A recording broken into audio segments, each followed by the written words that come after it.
All right, so let's pick up where we left off in class today. If I look at this first problem, the common denominator is going to have an x plus 1, and a 2. So if you look at all your denominators, you have 2x, you have x, and you have x and x plus 1. So I need something that's a combination of all three of them. So it looks like they all have x and they all want that.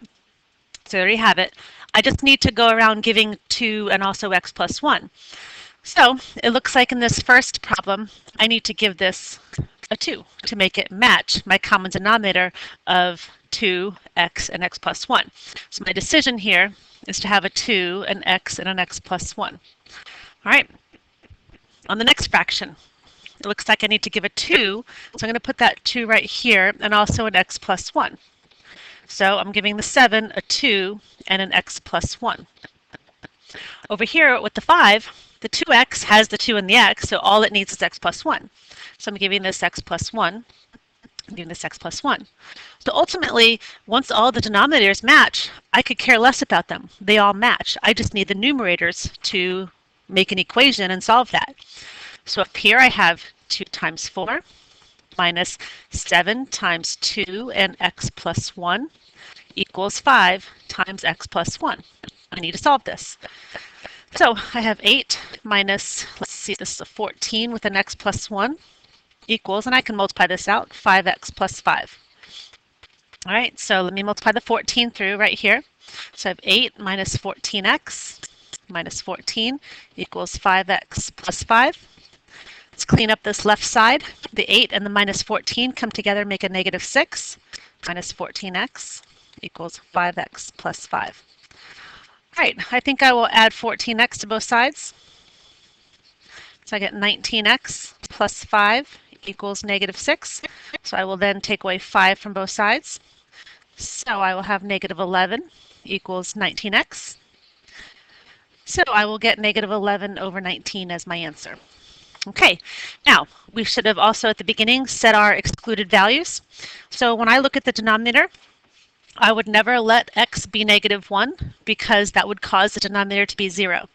So my domain is all real numbers where x is not equal to negative 1. Also, I would never let x be 0 itself, because if I had a 0 here or a 0 there, that would mean the denominator would be 0, and then I can't have that. Right, so that's it. And my solution is negative 11 over 19, which was not negative 1 or 0, so I'm okay with that. All right, let's look at the second problem. On the second problem here, if I look at my denominators, this is over 1, so that doesn't really matter. All right, so my denominators are x plus 2 and x.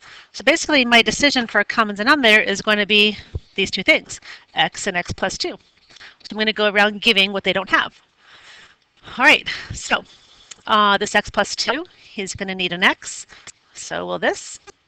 This 2 in the middle here, this doesn't have anything.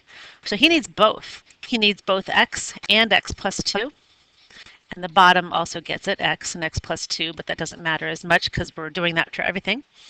And over here on the right, the 4 over x, the x already has x, so I'm going to give it an x plus 2. And the top an x plus 2. So it looks kind of messy, but remember, the denominators disappear. I don't care about them. So I have on the numerators x and x minus 5 plus 2, and I have an x and an x plus 2 equals, then I have a 4 and an x plus 2.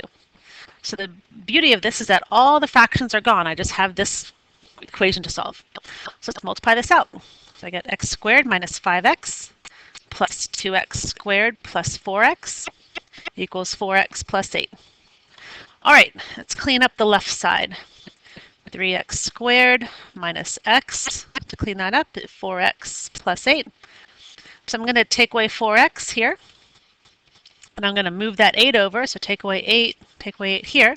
So I have 3x squared minus 5x minus 8. So this is a quadratic. So to solve this, I'm going to try to factor it.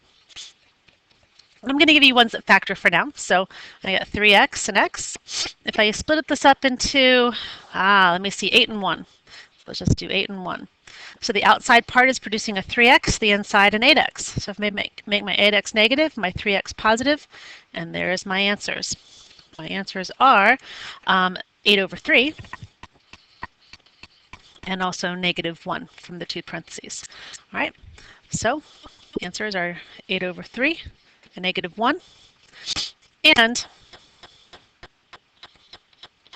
if I go back to the beginning, if this was my denominator right here, I would not let x be 0. So all real numbers where x cannot be 0, I would not also let x be -2, because that would produce a 0 right here. And x being 0 would produce a 0 in this guy, so I don't want those things. But my answer was not one of those things, so everything's good.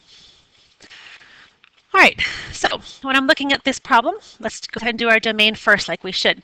All right, I would never let x be -3, because -3 plus 3 would be 0. So all real numbers, comma, x cannot be -3. I would never let x be +3, because 3 minus 3 is 0.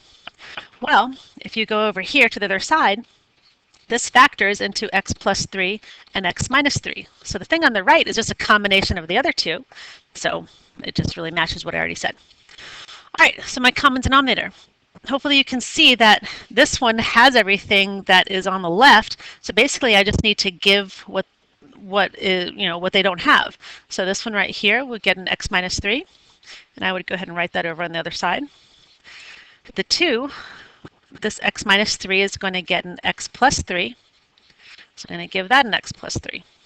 So remember, my denominators are all the same. I don't care about them anymore. What I care about is the numerator. The numerator has an x times an x minus 3 minus a 2 times an x plus 3 equals a 2x plus 3. All right, so let's work this out. I would get x squared minus 3x when I distribute, and then minus 2x minus 6 equals 2x plus 3. All right, the left side comes to x squared minus 5x minus 6 equals 2x plus 3. So I'm going to take away 2x from both sides and take away 3. So I get x squared minus 7x minus 9. Now, I think I made a mistake on this one. Oh, yes, I did. On your paper, it says something different up here, doesn't it? Right there? Let me go check. Yes, it says x plus 1. So that says x plus 1. So I'm going to go ahead and change that. That's going to mess me up. Sorry about that. So x plus 1, x plus 1, x plus 1. So now I'll be minusing x and minusing 1.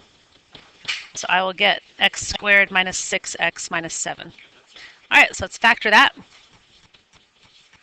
X and x, 7 and 1, minus 7 plus 1 should do it. So my answers are 7 and -1. And those answers are not the restricted ones.